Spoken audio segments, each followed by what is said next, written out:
If you're like many Americans and you've been waiting for justice, for less talk and more perp walk, well, that time may finally be at hand. President Trump's handpicked U.S. Attorney in Virginia, Lindsay Halligan, is reportedly planning to ask a grand jury in the coming days to indict former FBI Director James Comey for allegedly lying to Congress. Now, the probe into Comey centers on whether he lied, as you pointed out, during his September 30th, 2020 testimony about his handling of the investigation into Russian interference in the 2016 presidential election. And this is key. Under federal law, prosecutors have exactly 5 years to bring a charge. The 5-year mark in this instance occurs next Tuesday. Still, critics note that a months-long investigation into Comey by a since-removed DOJ prosecutor failed to establish probable cause of a crime. But the president, as you know, has been critical of Comey for years over his handling of that investigation, and you may remember he fired him back in 2017. And this is actually interesting as well, Sean. We have news tonight that Comey may not be alone in facing an indictment soon. There are reports tonight that New York AG Leticia James could also be indicted in the coming weeks, something we will keep a very close eye on.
Jerry.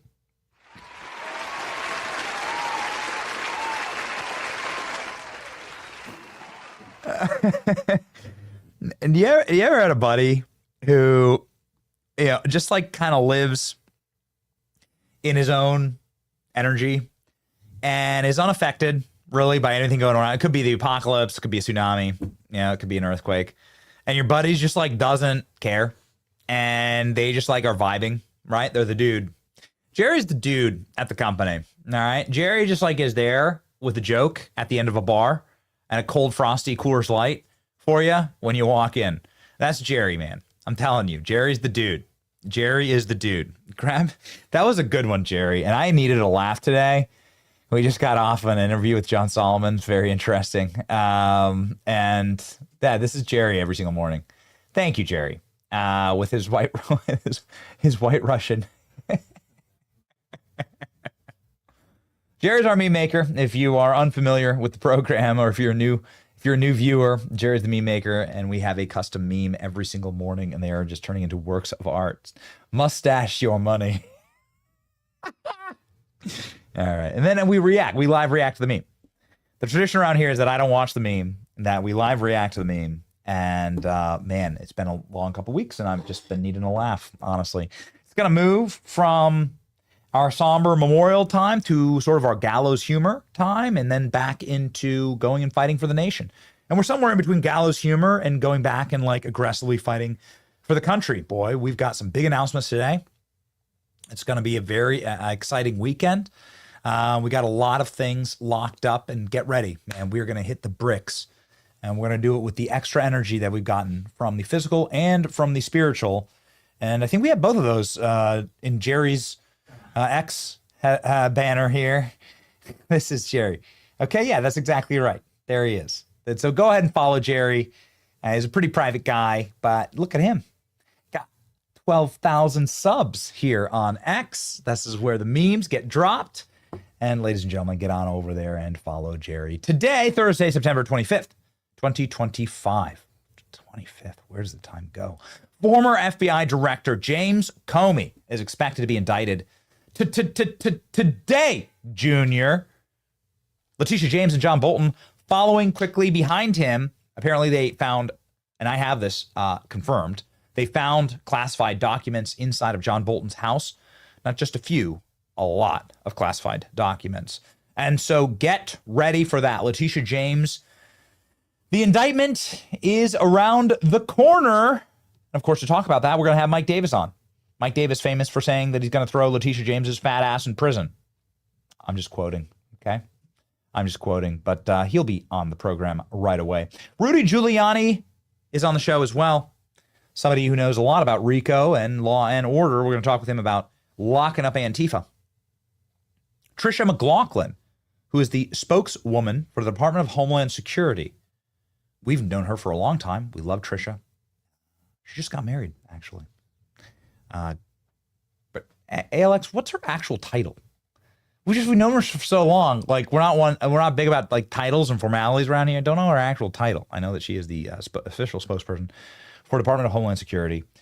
Works hand in glove with Kristi Noem and will be on to answer questions about left-wing domestic terrorism. Assistant Secretary. Holy smokes. Okay.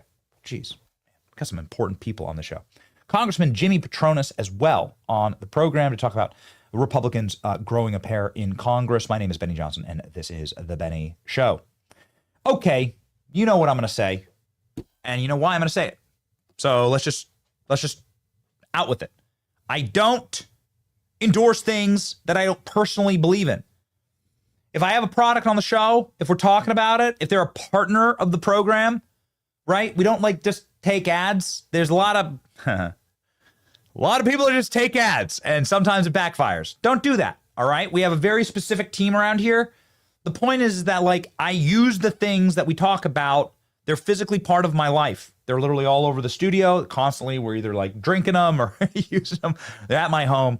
And so, please, inside of my home, inside of my portfolio is gold. I invest in gold. I invest with my friends at Advantage Gold, and I just make an allocation every single year, right? God's gifts to us, must use them wisely, invest in gold. The gold investment has done incredible and has outpaced, well, anything. And that's not just for me. That's not some special thing that I did. It's just the way the market has worked. Ladies and gentlemen, the 2025 Gold and Silver Report from Advantage Gold is out right now. You can learn what I learned a long time ago, a couple years ago when I first started, and not gamble all of my savings on the Fed's funds rates and all of the other woozy-wazzy, woozy-doozy. Like, no. Get something solid in your portfolio. Text Benny to 85545 right now. That's Benny to 85545. Do it today. Get your free copy of 2025 Gold and Silver Report before the Fed next move potentially sends metals even higher. Come on, baby. Text Benny to 85545. Let's rock and roll. Okay. Ladies and gentlemen, somebody who will certainly need a little extra protection in the federal penitentiary is going to be former FBI Director James Comey. I got to tell you, there's a lot of, there's a lot of Bible verses about pride. And let's just say pride goeth before destruction. And this is something that has been enumerated time and time again in the scriptures. It's something to live your life by. We're very proud of what we've built here. We try to constantly stay humble. The way that we do that is obviously I ask to be roasted in as many memes as possible. There is a group chat at our company that is like a constant roasting of me. You want to stay humble. I'm proud that I went to community college in the middle of a hog field, all right, in Iowa. I will never lie about my credentials. And we like staying humble around here. And we thank you, the chat, for keeping us that way. James Comey does not like staying humble. James Comey has not only bragged about his crimes, James Comey has done so live on TV and on camera in front of audiences of thousands. There's a very special and unique clip that I like to play because we're going to talk about how the news cycle is spiraling very quickly against James Comey. MSNBC, CNBC, all breaking the news yesterday that James Comey will be indicted in the Eastern District of Virginia. And we got to say, this is the FAFO. Bro literally lied, literally bragged about lying on camera. Okay, so he bragged about spying on Trump. Do we have the Lindsey Graham clip? You gotta get me that one. So get me the Lindsey Graham clip where Lindsey Graham asked him straight up, did you spy on Trump? This is amazing. I gotta show you how much of a liar this is.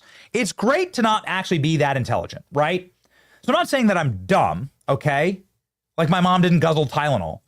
But like, I'm not saying that I'm the smartest guy. But even I can see the problem with these two clips played back to back.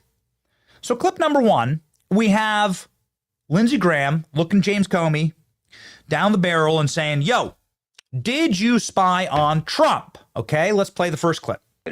Do you stand by your House testimony on March 20th that there was no surveillance of the Trump campaign that you're aware of? Correct. You would know about it if they were, is that correct? I think so, yes. Okay. Okay. Guess that's his right to say that. We actually know demonstrably that that's false. I really like to get Tulsi Gabbard back on. She was on the program and went like rip roaring against James Comey. Make sure we have that clip from the last time Tulsi was on. But, okay, so let's take that at face value. James Comey asked there, swore under oath to Congress, did you spy on Trump?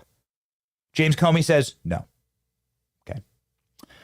Now let's contrast that with James Comey just 2 months afterwards during his book tour with Nicole Wallace on stage in front of a bunch of lobotomized SEAL libs. I clapped. And, like asking like the same question. He's answering the same question. Did you spy on Trump? Listen to James Comey straight up not only brag about spying on Trump, but about how he was able to spy on Trump, given a very unique and sensitive scenario where James Comey effectively broke national security laws in order to manipulate a situation, in order to destroy the National Security Administrator. This would be our dear friend, General Michael Flynn. I mean, he's got to be breaking like 6 or 7 different federal statutes here, and he's just openly explaining it. Go. Both of those administrations, there was process. And so if the FBI wanted to send agents into the White House itself to interview a senior official, you would work through the White House counsel, and there'd be discussions and approvals and who would be there. And I thought it's early enough, let's just send a couple guys over. And so we placed a call to Flynn, said, hey, we're sending a couple guys over. Hope you'll talk to them. He said, sure. Nobody else was there. They interviewed him in a conference room at the White House Situation Room, and he lied to them. And that's what he's now pled guilty to. What did he think they were coming over there for? I don't think he knew. No, we didn't tell him. So this is entrapment. This is James Comey openly lying to the White House, entrapping top officials, spying on Trump. Many would call this spying on Donald Trump, something that he said under oath that he didn't do. This is just like, the reason I talk about my IQ here is that if you're honest, you don't have to remember all your lies. So it's really great to be just an honest person with your wife, with your girlfriend, with your dog, with people you work with or people that you like, your friends. If you're just honest with them, you don't have to lie. Your DMs don't have to look like Harry Sissons, right? On Snapchat.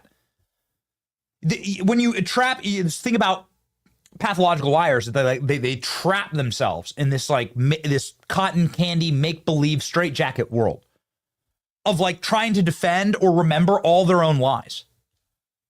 See what James Comey's doing there? I mean, he's like lying to Congress, and then he's like going on stage, like forgetting his lies, and then having all the like lobotomized SEAL libs clap for him. And it's it's got to be exhausting. Actually, it's best not to lie. It's best to just tell the truth.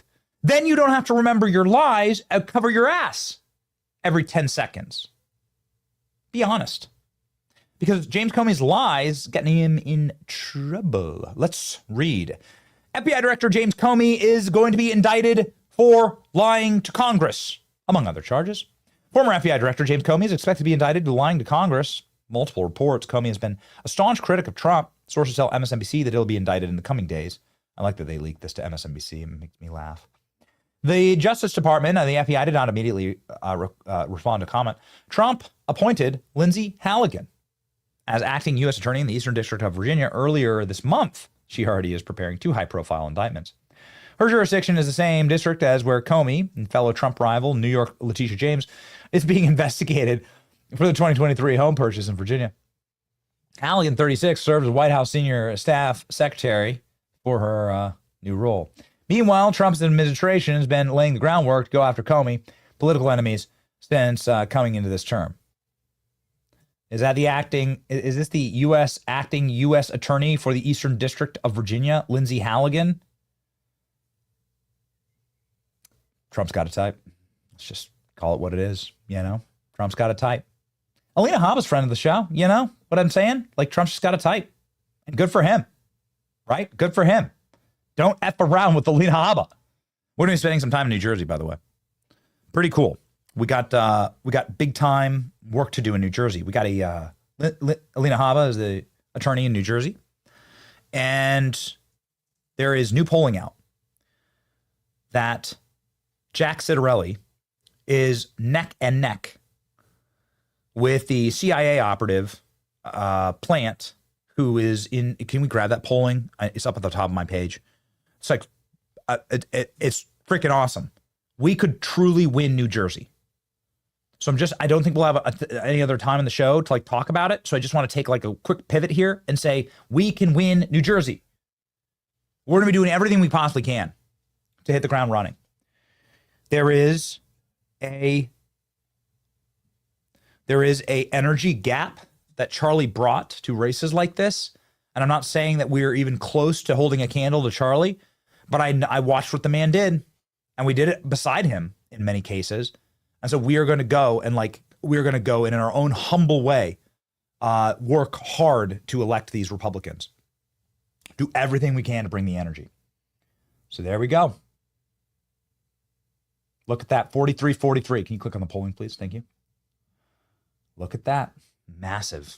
Scott Pressler is working with us right now. We're in contact, and we're going to rock and roll in New Jersey, baby. Get ready. Eastern District of Virginia. Back to the article. Thank you. Eastern District of Virginia. It's just a round of applause, Klein. Round of applause for the production team here. And how random, random bing, bing, bing, bing, bing, bong, bing, bing, bing, bong, bong. Trump would be so proud of us. Bing, bong, bing, bong, bing, bong, the way that we go around the show. Never dull moment. Here we go.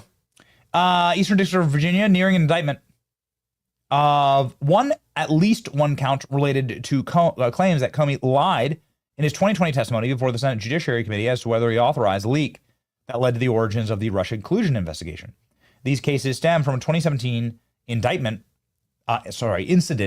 where Comey, who was FBI director at the time, shared 7 memos documenting private conversations that he had with Trump.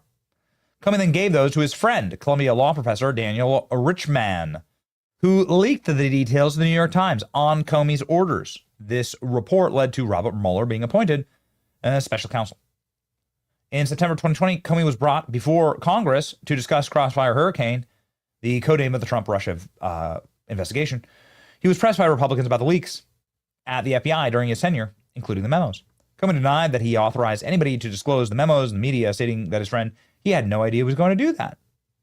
Comey's been investigated for lying to Congress in the past. He's not been convicted. 2019 DOJ Inspector General report found that he improperly leaked, but was declined to prosecute because Comey's denial was narrow. Really. So the DOJ Inspector General found that Comey criminally leaked information, but, we're just gonna let him go this time. Just that's how it works. Imagine the privilege. Can you imagine? Can you imagine if you're a 98-year-old granny waving a 25-cent American flag who even looked at the Capitol on January 6th, the DOJ made sure that you were hogtied and immediately deported to Guantanamo Bay under Joe Biden. It is sickening. And then the Inspector General finds out that James Comey criminally leaks, and they're like, yeah, but just don't do it again, okay? Well, he did do it again. And so now he's being prosecuted for it, thank God. Critics have called it politicized. Isn't that rich? Isn't it rich? MSNBC reports that James Comey is about to be indicted. May happen today. We're hearing that it may happen today. And watch the MSNBC anchoress hold back tears here. Resources familiar tell MSNBC former FBI Director James Comey is expected to be indicted in the coming days. The full extent of the charges being prepared against Comey is unclear. Joining us now, MSNBC Justice and Intelligence correspondent Ken Delanian and MSNBC Senior Investigative Correspondent Carol Lenig. Chris O'Leary, Ashley Parker still with us. Carol, help us understand the reporting. So, Katie, we have some sources who say that for several weeks now, the U.S. Attorney's Office in the Eastern District of Virginia, and actually in offices that are potentially much further south than Alexandria, have been eyeing ways to indict Comey, and they are getting very much closer. The statute of limits, rephrase, they are arguing that Comey, there is evidence to suggest Comey lied to Congress in his testimony on the Hill in September of 2020. And for viewers out in the audience who may not be legally as nerdy as me and Ken, I'll just say that there's a statute of limitations to charge people with the crime of lying to Congress or perjury, and that's 5 years. The 5-year statute runs this month. Well, well, well. Isn't that fascinating? It's almost like exactly what they did to Donald Trump, where the process is going to be the punishment. And boy, howdy, is this going to be punishing for James Comey, because there's no way out of it. We've pulled the clip, ladies and gentlemen. This is apparently James Comey being under investigation. Here we go. This is clip C, cut C here. This is the lie that James Comey told before Congress, the Senate specifically, on September 2020. Go. He then asked you, quote, have you ever authorized someone else at the FBI to be an anonymous source in news reports about the Trump investigation or the Clinton administration? You responded again under oath, no. Now, as you know, Mr. McCabe, who works for you, has publicly and repeatedly stated that he leaked information to the Wall Street Journal and that you were directly aware of it and that you directly authorized it. Now, what Mr. McCabe is saying and what you testified to this committee cannot both be true. One or the other is false. Who's telling the truth? I can only speak to my testimony. I stand by what the testimony you summarized that I gave in May of 2017. So your testimony is you've never authorized anyone to leak. And Mr. McCabe, if he says contrary, is not telling the truth. Is that correct? Again, I'm not going to characterize Andy's testimony, but mine is the same today. But you did authorize leaks. He did authorize the leaks. The guy who he leaked to, his buddy, the Columbia University professor, straight up said so. He's been investigated. He's given testimony, and he's like, yeah, my name's Daniel Richman. I'm a professor. I'm just a dork. Like, he gave me all of his notes. He told me to give him the New York Times. So, like, what do you, like, he's like dead to rights here. So what happens next? Well, I don't know. Why don't we pull up lying to Congress, perjury charges? Let's find out. And it's absolutely not the first time he's lied about leaks. James Comey's done this a ton. Now, I find that James Comey has a lot of problems, and I'd like for him to be charged for something other than perjury on pop-up perjury. But if this is just the easiest low-hanging fruit that's still here and the statute of limitations, fine. Let's go with it. Further, Comey lies. Let's go. Maybe for you or your attorney, my understanding is that when you shared your memos with your legal team, that there was a follow-up for a classified containment operation by the Bureau. Was there a spill of classified information when you shared those memos? Yeah, I'm not going to talk about something like that. So, Director Comey, well, that's important to talk about whether classified information was mishandled. Whether you think it is or not, I'm not going to talk about it one way or another. Fascinating. What could possibly happen to Jim? Let's go ahead and read Jim.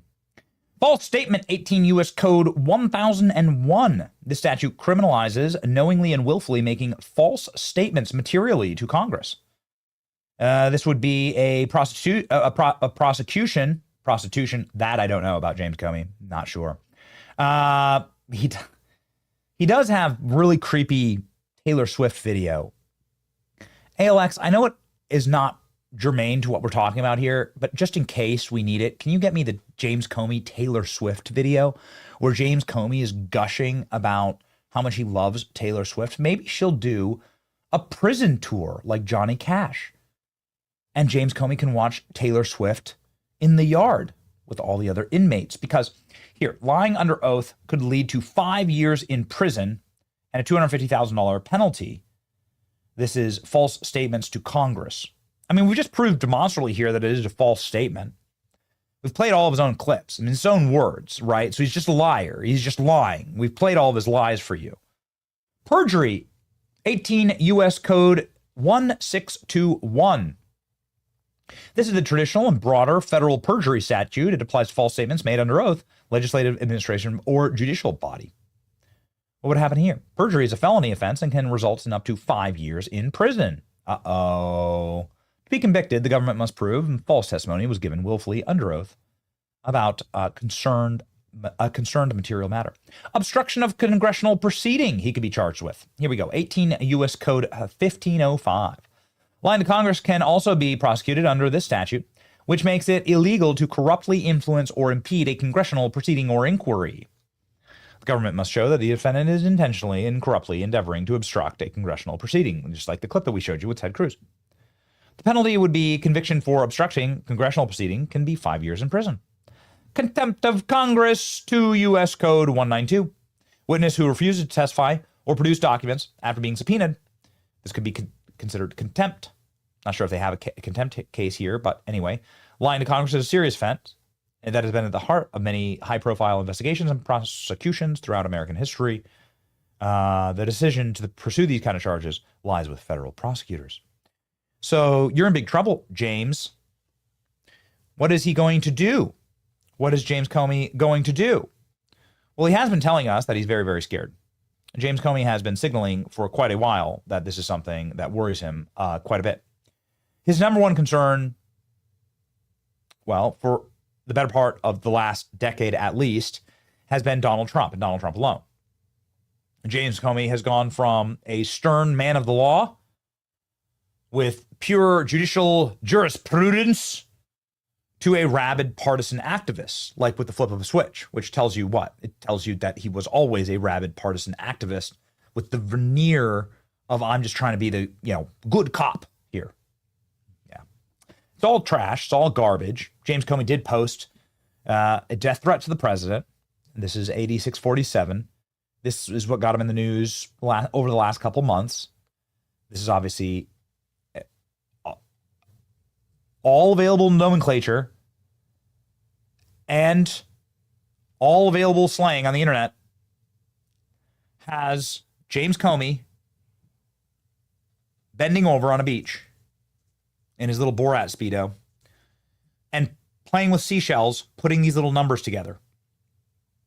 And what the numbers mean is that you should go kill Trump. That's what it means. This is what the slang means. And James Comey knows this because he's the FBI director. And you know these kind of things because this is like gangland talk. It's like, it has a clear political meaning. James Comey was brought in by DHS and asked about this. We look forward to asking DHS Assistant Secretary, who will be on the program soon, about it. James Comey, very worried about Donald Trump. Here we go. Are you concerned that it may get a test unlike any other if Donald Trump is reelected? I mean, when you think about a second Trump administration, what do you think the implications would be for the FBI? Oh, serious, for the Justice Department and the FBI, because Trump is coming for those institutions. He knows their power, and I think he has regrets that he didn't work hard enough to corrupt them last time. So he's coming for them, and that's a danger for all Americans. He's going to put people in positions in those organizations. He didn't have all-stars the last time. He'll have the bottom of the barrel this time, but people who will want to do his will, and that should worry every American. This election matters. Because of a reason like that, people have to participate. You cannot sit on the sideline. I don't care how you feel about Joe Biden, you must vote for him because the consequences on the other side are too severe. Too severe. He says, I'm so serious I'm such a serious man. I am the law. I am James Comey. Listen to me, because my word is the word of the entire Department of Justice. I bring justice. I am a serious man. I absolved Hillary Clinton of all of her crimes with the wave of a wand. I refuse to investigate Bill Clinton on Epstein's plane. I, James Comey, launched the corrupted investigations into Donald Trump. I spied on Donald Trump and bragged about it. I lied to Congress. I broke every law in the book. I refused to inform Donald Trump that he was being spied on by us, which, by the way, I have a legal obligation to do. I, James Comey, am a very serious man. That's why I recorded this video. This is why James Comey also, had this to say just like 2 weeks ago. Hey everybody, welcome back to my Substack. Last week's cold turns out to have been COVID, quite a flashback. And Donald Trump is still president and still humiliating America on a national stage, standing next to Vladimir Putin. It's like a dream, a bad dream you can't wake up from. But I don't want to talk about that bad dream this week. I want to talk about a truly inspirational public figure named Taylor Swift. Of course, I watched her podcast interview with the Kelsey brothers. Of course, I watched the whole thing, although on YouTube, Patrice and I got kicked off for the last 15 minutes and finished it on her phone. But I watched it. You see, Taylor Swift and I go way back. I went to my first concert of hers 15 years ago. I've been to a second, and I have helped financially support the attendance of a lot of family members at others. I'm in a family's Swiftie group chat. I know all her music, and I listen to it in my headphones when I cut the grass. So yes, I have a favorite of hers, although honestly, for me, it's a tie between All Too Well, 10-minute version, and Exile featuring Bon Iver. How is real? Taylor Swift has grown up with my family and provided us a soundtrack, really, as we've grown ourselves and learned and adapted. Shut up. Okay, it makes perfect sense. He does have male Swiftie energy, doesn't he, Klein? He has male Swiftie energy. That's true. There's always like the guy in the audience with like the limp wrist who stands like this and has like no testosterone, no bone density, who's crying, who's like wiping tears as Taylor Swift is singing. There's always that one dude in the audience. There's like photos. It's like a meme. Yeah. They sit like this. How do men cross their legs like that? How do guys like Gavin Newsom cross their legs? I mean, I don't mean to get too personal here, but like, anatomically correct human males aren't able to sit like that. Gavin Newsom does that too. Beto O'Rourke does, where they like scissor cross their legs in this manner. I don't know.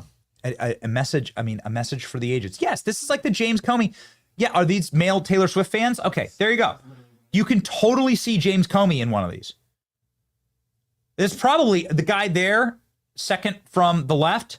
That's probably what James Comey wore to some of his last days at the FBI. It was probably his outfit that he wore into the office. We actually literally have a photo of James Comey. This is real. We don't need AI for this. Jerry needs AI for the memes. Luckily, we have an encyclopedic knowledge of James Comey going full Swiftie bro. Look at this. There it is. Yeah, exactly. Here you go. There. Oh my gosh. Oh. All right. He's going to be so popular in prison. Taylor Swift tickets are like 50 grand each. And so, I wouldn't recommend spending money on that. In fact, I would recommend getting your house in order. American Financing can do that right now.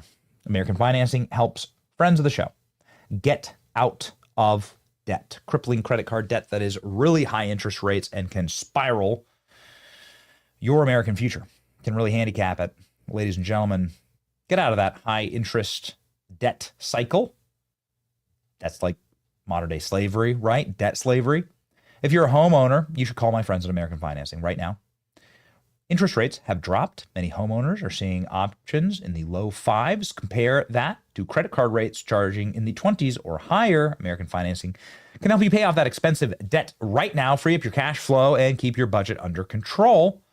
They're saving their customers money right now, saving them mortgage payments, Call American Financing today. 888-528-1219. That's 888-528-1219. AmericanFinancing.net/Benny. All right. Ladies and gentlemen, very interesting times, and it's not just James Comey. It's not just James Comey. Would you get a load of this? Yesterday was like Christmas morning for us. Leticia James. Come on down. Leticia James here, according to the New York Post. Grand jury is weighing, it better be a really hefty scale. Better be one of those reinforced scales, right? Iron that's bolted to the floor. That's right. They weigh cars on. Anyway, if they're weighing the Leticia James indictment for false statements, statute of limitations, deadline looms. Here we go. Oh, wait, I'm sorry. This is a James Comey. This is James Comey. ALX. I think that is a James Comey indictment and not a Leticia James. Let's just go straight to the MSNBC report as ALX grabs an article here for Leticia. Let's go. Office is expected to charge Tish James, the New York Attorney General, with mortgage fraud. And of course, Donald Trump, we all saw it posted on Truth Social in recent days, exhorting his Attorney General to charge both of those people as soon as possible.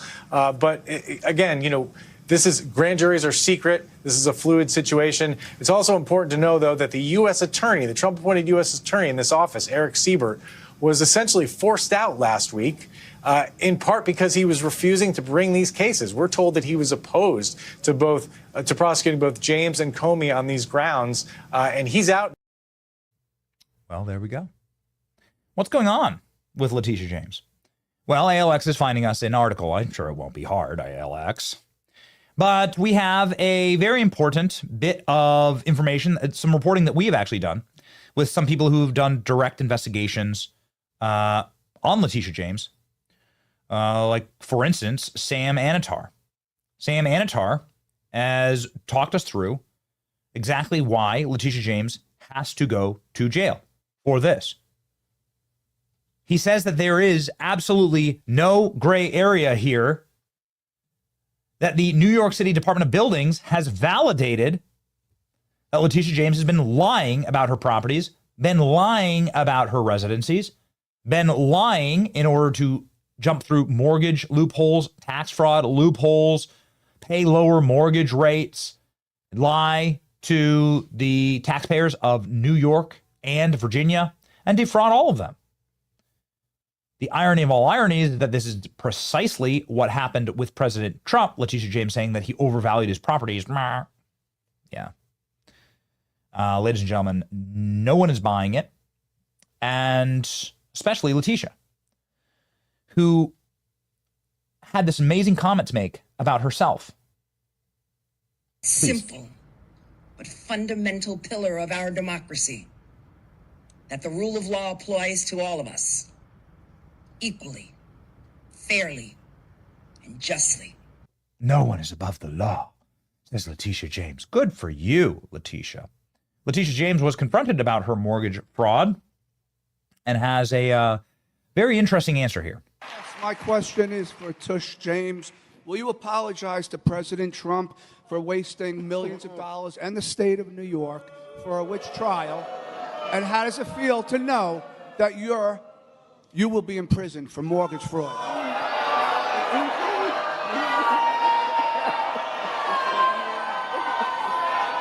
Thank you for coming.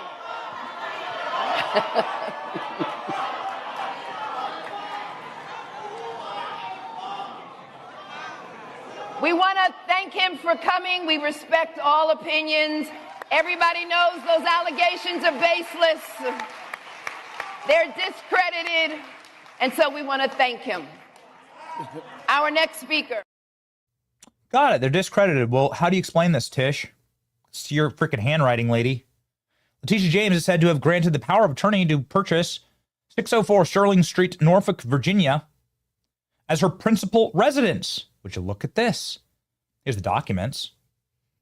So how do you do this exactly? Klein, documents. Klein, documents. How exactly is that legal? You get all these lavish taxpayer goodies when you have principal residence. And it turns out she's done this with a bunch of different homes. She's lied about all of her rental properties. Kind of makes you wonder, whenever you see somebody with a portfolio like Ilhan Omar's, right, and put up that documentation as well. Leticia James also married her dad. Speaking of Ilhan Omar, it's all in the family, right? Who knew that All in the Family was a predictor of things to come with Leticia James and Ilhan Omar? So she's married to her dad. That's interesting. Here's the direct documentation on that. She has a bunch of like goons and losers living in all of her properties. She's lying to the state of New York. She's lying to the state of Virginia. She's defrauding the taxpayer. She's doing every single thing that she accused President Trump of doing. Also, John Bolton, just very quickly here. According to Jonathan Turley, John Bolton is in huge trouble. John Bolton, they found in that early morning raid of his house a ton of classified documents here, according to Turley. This is not going to work out great for him. Remember that they raided Mar-a-Lago for the exact same thing. Somebody who came on our program constantly during that time period was the great leader, the legal leader, and the legal hammer of justice for the Trump administration, Mike Davis. Mike Davis was constantly on our program during the Mar-a-Lago raids, and John Bolton was constantly on MSNBC saying that Donald Trump should never have classified documents in his private possession. Well, here, get a load of this. You took this tweet off too quickly. Classified material was reportedly seized from the home of John Bolton. Politicians and pundits who insisted that classified material found at Mar-a-Lago justified that raid. The goose just met the gander in the narrative surrounding the Bolton raid. Oh, my. Adam Schiff previously supported the raid on Mar-a-Lago as necessary if there were any classified documents still in Trump's possession after leaving office. He denounced the raid on Bolton's home. We'll see how exciting this is. It's going to be just like the free speech argument. Hillary Clinton's out literally calling for censorship again today on social media. She's giving speeches today on disinformation and censorship and how there needs to be a censorship oligarchy. This after an entire week of them like screaming and rending their garments over free speech. They're such frauds. They're such liars. And it's going to be just really fun to see it all unspool. Somebody who has been spooling it up for us is the great Mike Davis. Now, Mike is waiting in the wings, and it's going to be really exciting to talk to him. But I just have to play you a very quick throwback here to bring Mike on. Okay, we're going to play this clip, then we're going to bring him on. Okay, Mike, you ready? Here's Mike Davis's crystal ball. Take Mike to the casino, dude. Take Mike to the Greyhound track. He can see into the future, baby. Have him, Mike, pick your Powerball numbers when you're at the 7-Eleven, because Mike can see the future. I can prove it. Here we go. Just say this to Big Tish James, the New York Attorney General.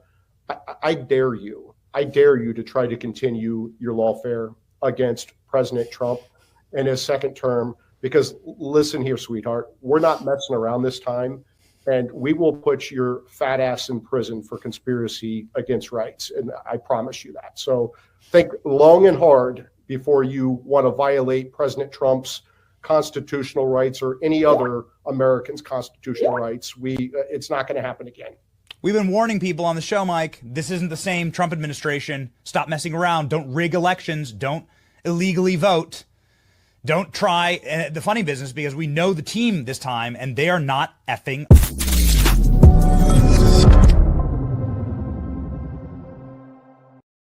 I'll just continue this, Mike. And by the way, we've both gotten better cameras since then. And so it's like wonderful to see how we've just grown up together. I have actually known Mike Davis for a very long time, something like 20 years at least. And Mike, you've always been right about these things. And as we said in that clip, you effed around, and now it seems like the finding out is here. Yeah, I mean, it looks like I woke up on the wrong side of the gutter in that clip, but I was right. I would say to Big Tish, you better lawyer up, because justice is definitely coming, as I have predicted for 3 years on your show, Ben, and every other show that I went on.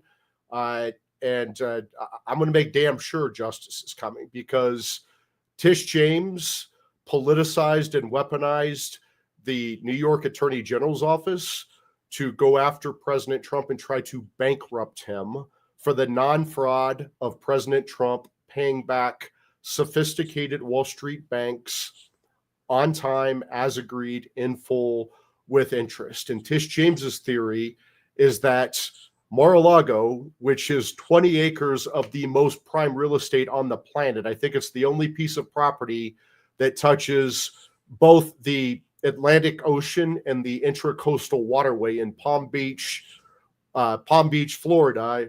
Tish James said that it was only worth $18 million. So Trump overvalued his property to get favorable loans. It's just utter nonsense. A tennis court in Mar-a-Lago is worth more than $18 million.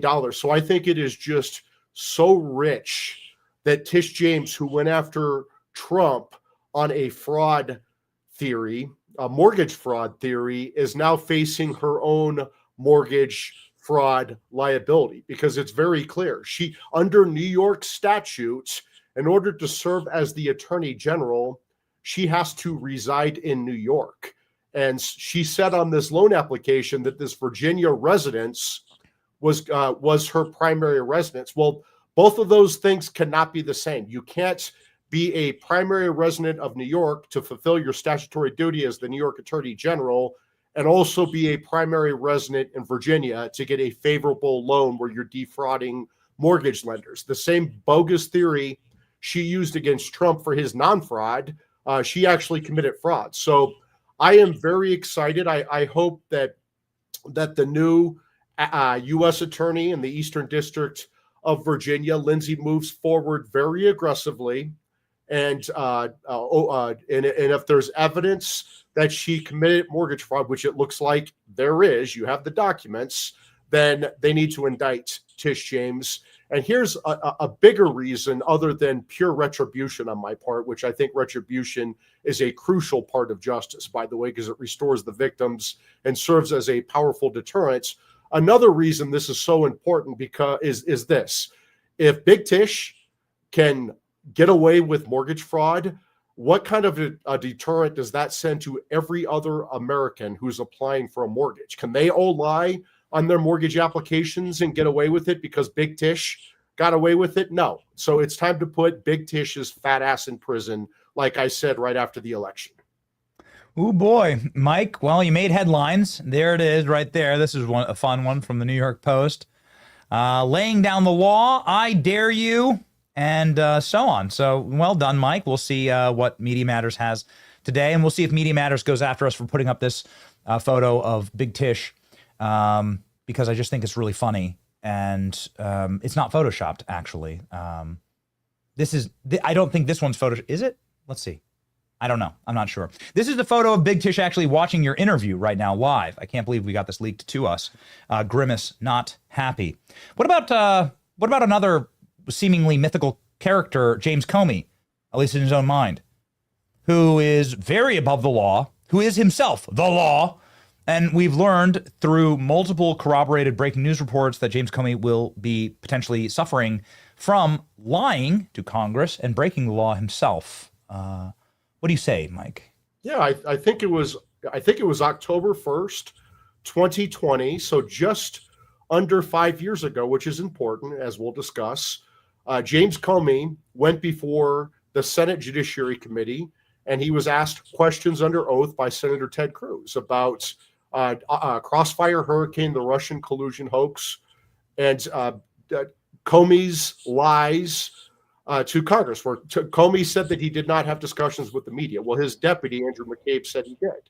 So there's clear evidence that that Comey lied to the Senate Judiciary Committee under oath just under 5 years ago, which is perjury. It's also obstruction of a congressional investigation. It could also be conspiracy. And so James Comey, who pretends like he's this Boy Scout who wants to go after, he's this fake Republican Boy Scout who wants to team up with Obama and Biden and Hillary and Clapper and so many others and run the Jack Smith, Jay Bratton, run the Crossfire Hurricane bogus investigation and the cover-up to go after President Trump, to take him out and to help Hillary Clinton's campaign to cover up her corruption.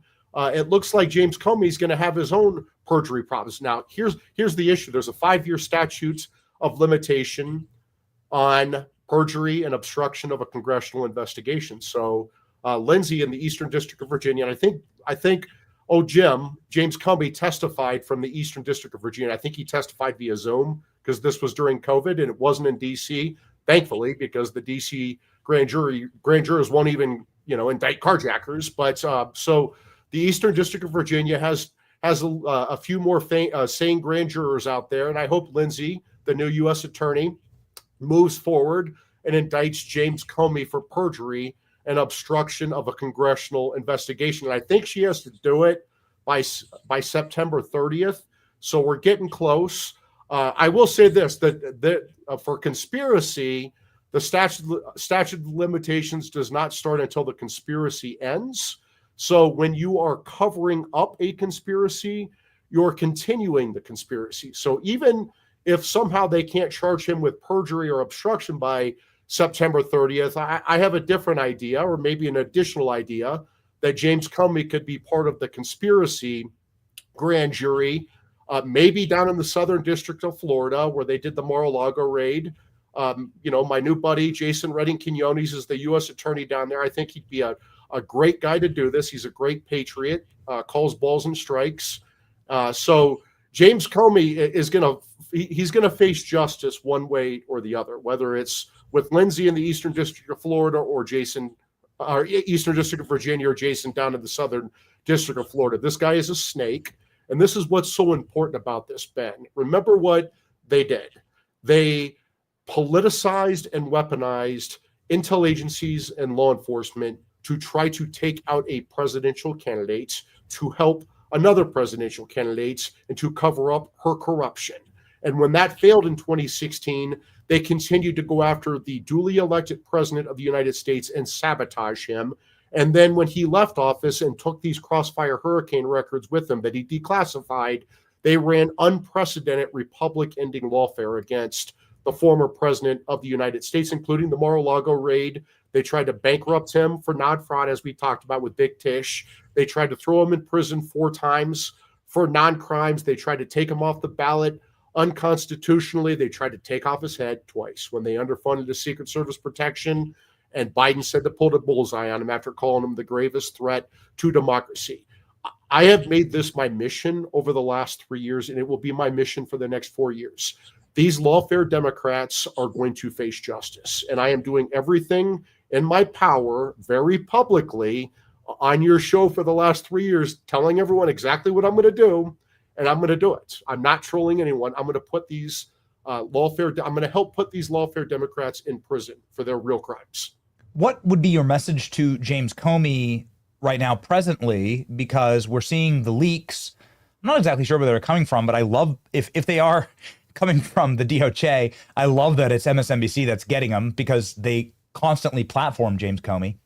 And so this is almost like a message to James Comey. I snickered when I saw that breaking on CNBC and NBC and MSNBC. I'm like, oh, okay.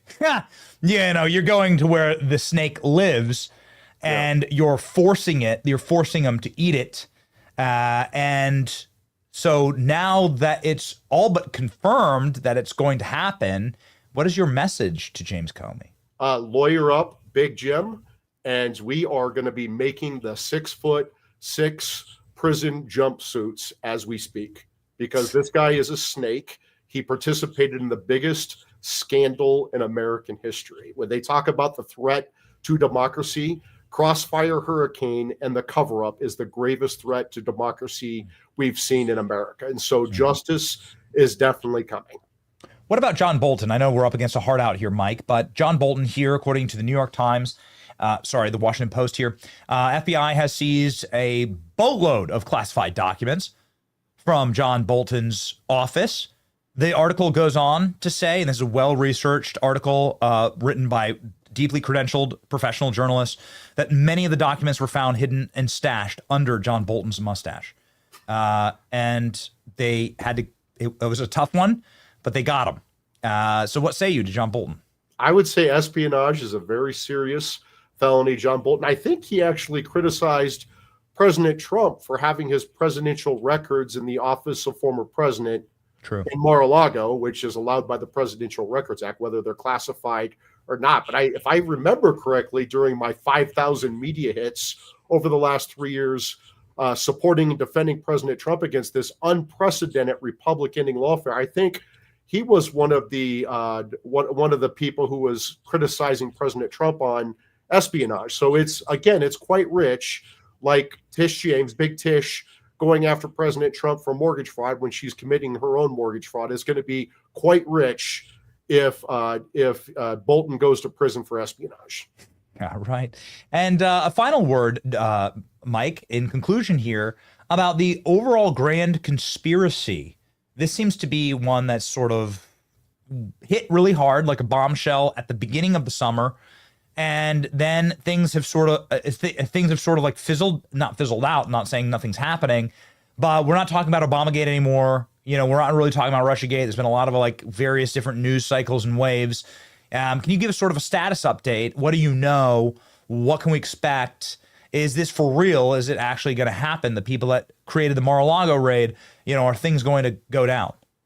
Like I said, I have very publicly for the last 3 years called for the indictment of everyone who participated in the Russian collusion hoax, Crossfire Hurricane, and the subsequent cover-up, the conspiracy against rights under 18 USC Section 241, a very serious federal civil rights felony. Jack Smith and Merrick Garland and Jay Bratt and Joe Biden, they're very familiar with this charge because this is one of the charges they brought against President Trump. One of the four federal charges that they brought against President Trump for the non-crime of objecting to a presidential election, which is allowed by the Electoral Count Act of 1887 and the First Amendment. So these people are used to using this statute, and so now they're going to be used to being on the receiving end of this statute, conspiracy against rights, 18 USC Section 241, because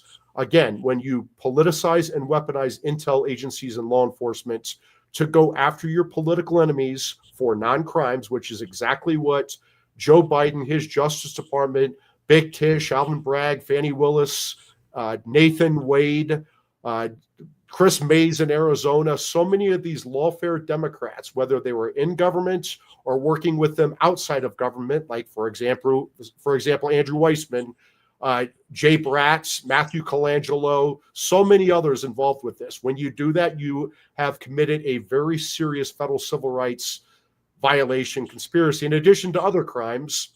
And again, I'm pushing very hard for the Southern District of Florida, like I've done for the last 3 years, to open a criminal probe. I imagine that's going to happen very soon. If I were a betting man, as you say I am, Ben, I would put everything on the line on that bet. Strong words from a strong man. Mike Davis, somebody who constantly stiffens the spines of Republicans. Too many cases to actually enumerate and elucidate right now, but he does it, man. He does it behind the scenes with the Article 3 project. He makes sure that Republicans in Washington, D.C. are scared. And you want Republicans to be scared of the base. You want them to know that there's going to be accountability, and you want them to be strong. The Article 3 project right here, ladies and gentlemen. Mike Davis, keeping them strong. Follow Mike Davis. He's got close to 500,000 subscribers on X. So go ahead and give him a follow. Obviously, Mike Davis, influencer, and soon we'll be starting his TikTok page to do TikTok dances, I'm sure, next. And so we look forward to the influencer. We've enjoyed watching the influencer Mike Davis blossom. Thank you, Mike. Godspeed.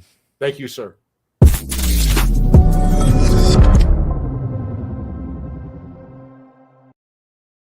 We have the great Rudy Giuliani on next. He's going to be joining us. We hope that he's well after the accident. There was a car accident, and hopefully everything's good. We're going to ask him in just a moment. We're going to ask him, thanks to our friends at Patriot Mobile. Patriot Mobile keeps our show locked and loaded on the road or here in the studio, where I have like a million phones. There they all are, plugged right in here. Patriot Mobile devices, right? They keep us monitoring the news around us, home or away. We are going to be traveling this weekend. We're going to be traveling to Mar-a-Lago tomorrow, actually, for a special project. And so Patriot Mobile, man, is just the backbone of our connectivity to you we'll be bringing you all of these updates and very exciting announcements. You should jump onto a Patriot Mobile plan today. Unlimited data plans, mobile hotspots, international roaming, and internet backup, so much more. The only Christian conservative wireless provider. Go to patriotmobile.com/Benny. Call 972-PATRIOT. Use the promo code Benny to get a free month of service. That's at patriotmobile.com/Benny. 972-PATRIOT. Speaking of calling a patriot, let's go ahead and call up Rudy Giuliani live now.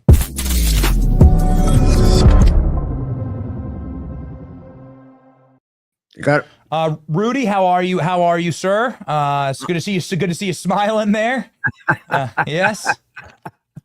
Superman. Look at that. That's right. Wow. You have and the exoskeleton. Yes. Lefties better watch out. Yo, that's right. you have the real armor of God there behind you with the crucifix, and well, have a little extra armor. I just have to start off by asking, everything good with you, Rudy? Everything is good, Benny, but I want to tell you how much I admire what you did for Charlie. I couldn't go because I couldn't move at that point. I can move a little bit now, but I still can't travel. It's about 2 weeks. But I watched the whole thing. I mean, it was like, I'm an old guy. I remember the Kennedy assassination. It was like the Kennedy assassination weekend, except for a much older guy.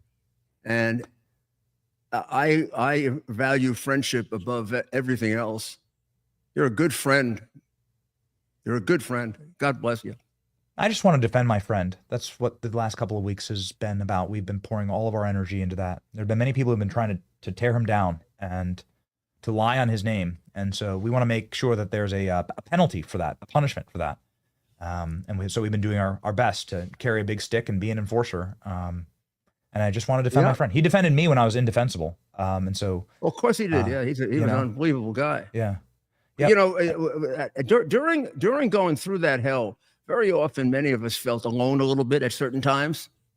When you watched The Weekend and the whole thing, you realize there are a lot of us. We're not alone anymore. We're hardly alone. We can't complain. It's just a few of us. Right. And most importantly, we have God on our side. That was the most viewed. Here's the way that I'm approaching the media with this important fact when they ask about the event with Charlie is that it is the widest seen apostolic event in human history, because hundreds of millions of people were able to listen to the word about Christ, the testimonies of the president and Don Jr. Listen, Rudy, you know the president and you know Don Jr., and their faith is private, right? And they don't normally talk about it. When was the last time you saw Don Jr. and Donald Trump speaking about their faith in Jesus Christ, our Lord, on stage, live, in front of 100 million people? And JD expressed something that I used to feel. It's a while back, maybe 10, 12 years ago, earlier on when I was in politics. I was always a little embarrassed to talk about my religion. I don't know why. I'm not embarrassed in my religion. Maybe it's because of the separation of church and state that is imbued in us. And I studied to be a priest, and I can talk a lot about religion, and I enjoy talking about it. In my leisure time, only thing I talk about more than religion is sports. So I bore people sometimes. But it took me a while. I think September 11 got me out of it. Well, if you September 11, as soon as it happened, I turned to God and I said, "Hey, stop it, you arrogant jerk! This is too big for you. It is too big for you." And I said to Bernie Kerik, "We're going to have to make a decision, and every time we decide something, we're going to have to say, God, please make it right. We're not smart enough." You just hit me in the heart. God's been a very big part of my life. You just hit me in the heart, Rudy. You just remind me that we've lost Bernie, and Charlie, and Hulk Hogan, and so many of the people that assisted in 2024 election. It's been a painful year, actually, and wow, it's hard to process. Okay, so you studied to be a priest. I didn't know that. Would you bless us, Rudy? Would you bless us by potentially exorcising a demon on the show live here by telling us about RICO law and by explaining how through RICO law, how could we dismantle left-wing terroristic organizations? Well, Mike was just on with you, and Mike is, I think, one of the best in understanding it. RICO should have been used a lot by us, even when the president came into office the first time. It's exactly what it's for. The Democrats have set up businesses of crime. The Bidens, for example, with their own crime business. I can probably identify Antifa is a terrorist organization. It's a crime business at the same time. RICO was written as a statute by Professor Blakey of Notre Dame to go after the business of crime. He said, we're putting all these mafia guys in jail. New ones come along. We don't have any impact. We're helping the line of succession. It'd be like somebody knocking off English kings and another English king takes over. Let's go take the property of the English king, and we don't have an English king anymore. So RICO, the civil aspect of RICO is more important than the criminal, but doesn't get the attention. Maybe the biggest thing I did isn't the conviction of the 5 heads of the families. I took Las Vegas back from the mafia with Joe DeGenova and a whole crew of people. And we did it by going after the Central States Pension Fund, which is the union of the Teamsters. Through the Central States Pension Fund, Jimmy Hoffa and the mafia owned Las Vegas. And if you watch the movie Casino, it'll tell you the whole story of it. So we went after them. The judge gave us a board throughout the Teamster board. Joe ran it for 9 years and reinstated a clean board. And now the Teamsters, they have all the problems other unions have, except this year they finally came back to Republicans. And they're a good union. They're a decent union. In fact, most of the private unions nowadays are a heck of a lot straighter than the government unions. So how would you use RICO in order to wrap up left-wing terrorists today in our country? Well, every time I prosecuted them, I would put together 2 or 3 of their crimes. I show how they were connected. I charge RICO, and I go get a restraining order on all their bank accounts. And I'd get orders from the court and from the grand jury to search all their economics, foreign and domestic. And look at all the money the Black Lives Matter women made, the Marxist transgender women who took up race really as a sidelight in order to make money. They were trained as Marxists. I'm telling you what they tell me, but what they tell us in their books. I'm not making it up. I'm just reading their words. Patrisse Cullors is a very proud, trained Marxist. The training was on gender, how to undermine our morality on gender, which is part of one of Marx's many goals. All of a sudden, race came along.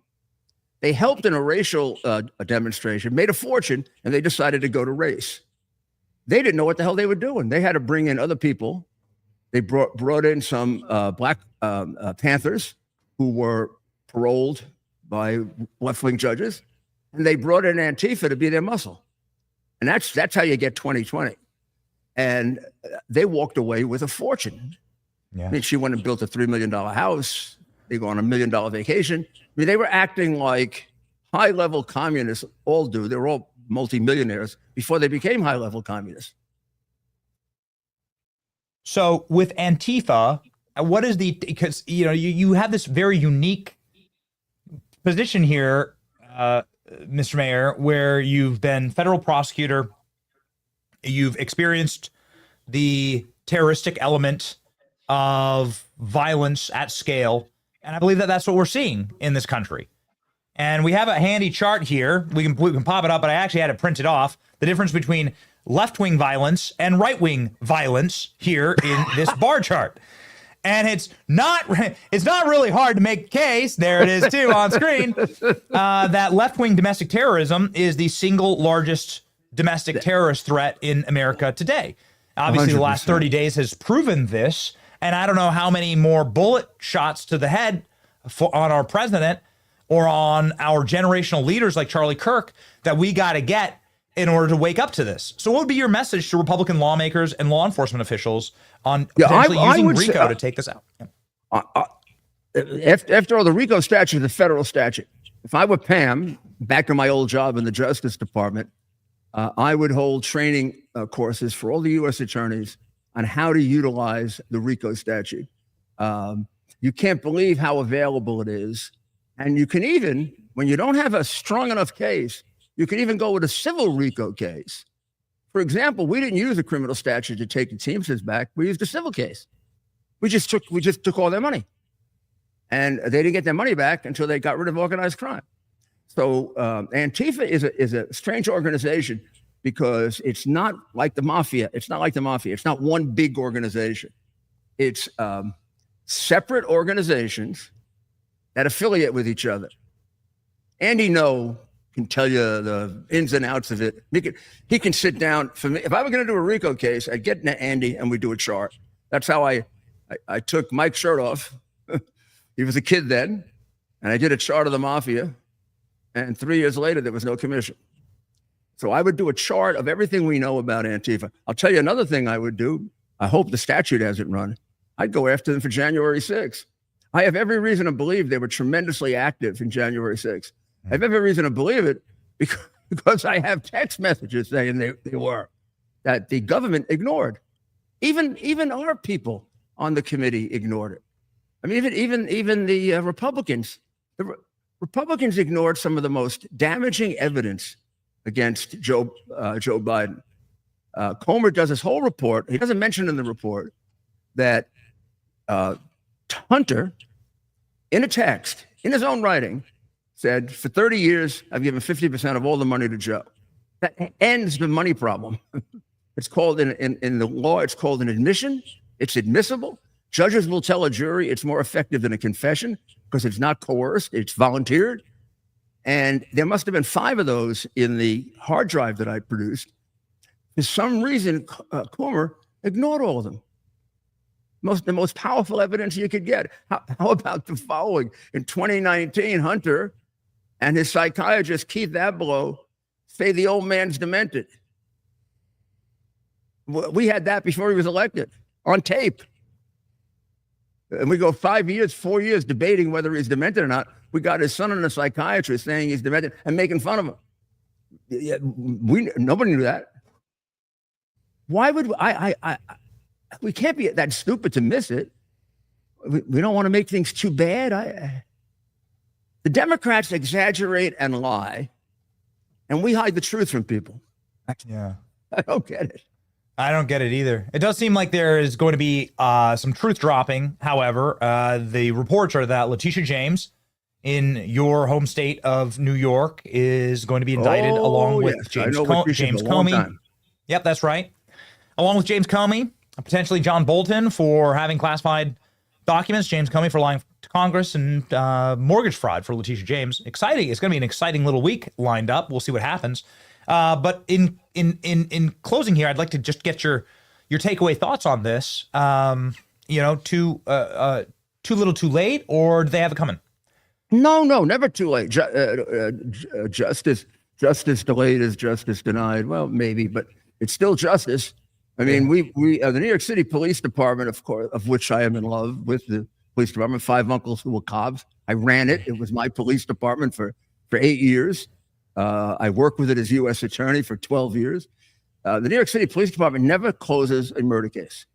They have murder cases open from the 18th century. Wow. Because of why? Because we're part of Western civilization, because of the value of human life. Joe Biden could be a suspect. And there's no, Mr. Mayor. There's no Has anybody ever checked on that? Does anybody know where Joe Biden was? Manny. Where was Joe Biden on the night of 1861? Where was Joe Biden? In the 5 boroughs. You got to ask. It happened maybe 2 or 3 times when I was mayor. They'd come in, and you know what they would do? They'd add the murder to my year. Here I am trying to. I am a politician. I want the numbers to go down too, substance and performance. And then all of a sudden, we're doing great. No murders for a week. And some guy in 1860 got killed, and they put it in my numbers. Oh, that rascally Biden family. We'll just blame it on them.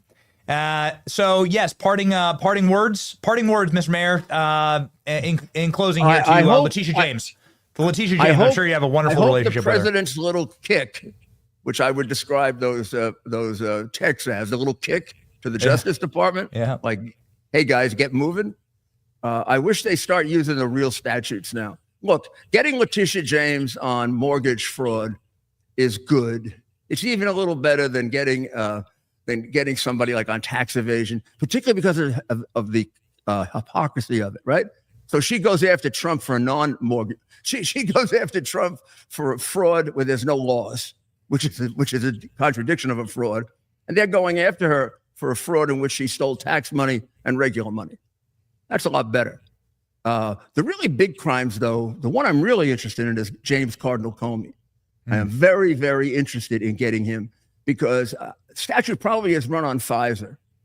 That was a much more serious crime than people realize. I helped to develop the Pfizer court, and it was a sacred duty to do that affidavit because every other search warrant affidavit that I did as a prosecutor, the defense lawyers ripped it apart.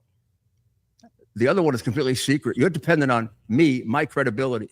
The judge is depending on me, my credibility, the prosecutor. And it was drilled into our heads by the attorney general at the time, Edward Levy. This better be honest, or I find anything wrong here, I'm going to, first of all, even if it's a mistake, I'll just take you out of this kind of work. You don't belong in it. He knows that. I trained him, Comey, so I have a bit of a personal feeling about it. And that was a horrible thing he did. He knew how bad that was. And he did it 4 times.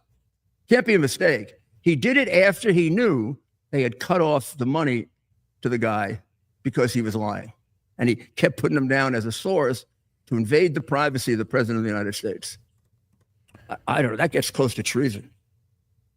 Well, we'd love to see those charges. Mike Davis was on saying that he's already contacted a tailor for a 6'6" jumpsuit, orange jumpsuit. So we'll see. What a nice guy Mike Davis is. What a nice guy America's mayor is, Rudy Giuliani. Hope to take in a Yankees game with you one of these days, Mr. Mayor. They did a beautiful honor of Charlie Kirk. They were the first bald team to honor Charlie Kirk, and I was like, wow, how that's profound. What a beautiful thing to do. I love your Twitter banner here, which is UN Charlie, and God bless you, Mr. Mayor. Everybody follow. Well, God bless you, and give the family my love. They were a great credit to America. One of the most beautiful ceremonies in American history, I believe. Yep, and the #1 largest apostolic event for Christ, and Charlie would have wanted it that way.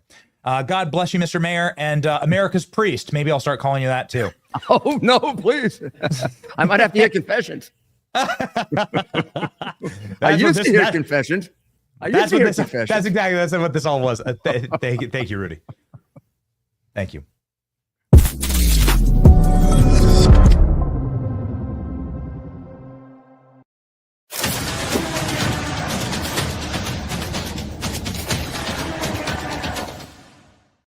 Massive breaking news, and it couldn't come at, I guess, a better time. It's dark, by the way, the news. We have Trisha McLaughlin from DHS set and ready to respond to this. Let's walk through it. Kash Patel just posted that the ICE shooting yesterday was a copycat of Charlie Kirk. The perpetrator of the ICE shooting yesterday, the deadly ICE shooting yesterday, by a far left-wing Marxist radical, conducted multiple searches of ballistics and the Charlie Kirk shot video. He witnessed this video. He searched for apps that tracked the presence of ICE agents. We talked about those a lot. He had a handwritten note recovered that said, hopefully this will give ICE agents real terror. Is there a sniper with rounds on the roof? Further accumulated evidence at this point indicates high degree of pre-attack planning. Very important. This was a copycat attack on the basis of the Charlie Kirk assassination, something that we suspected at the time. Joining us now to comment live is Trisha McLaughlin, Assistant Secretary at the Department of Homeland Security. Let's rock and roll.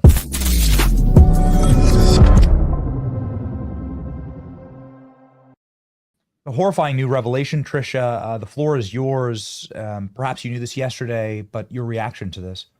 Benny, incredibly disturbing. I mean, we saw the those shell casings from those bullets with the anti-ICE messages. So the motive was becoming increasingly clear. And then to hear about the handwritten notes where he's wishing for terror and to bring terror to ICE agents, that this does look like it was directly inspired by your friend and so many people's hero, Charlie Kirk, his cold-blooded murder. The fact that this individual, this monstrous individual, began firing from a rooftop adjacent to our ICE facility in Dallas. He was showering bullets down at ICE vehicles, which had the 3 detainees in the vehicles. That is where they were shot. One, of course, is now deceased, and 2 of which are in critical condition. And we do pray for those individuals and for their families. And we pray for our law enforcement. Bennu, there's another press conference happening later today in Dallas at 1:30 p.m. So I think we'll get some more information. Some more footage will come out of this. But as we learn more and more about this murder,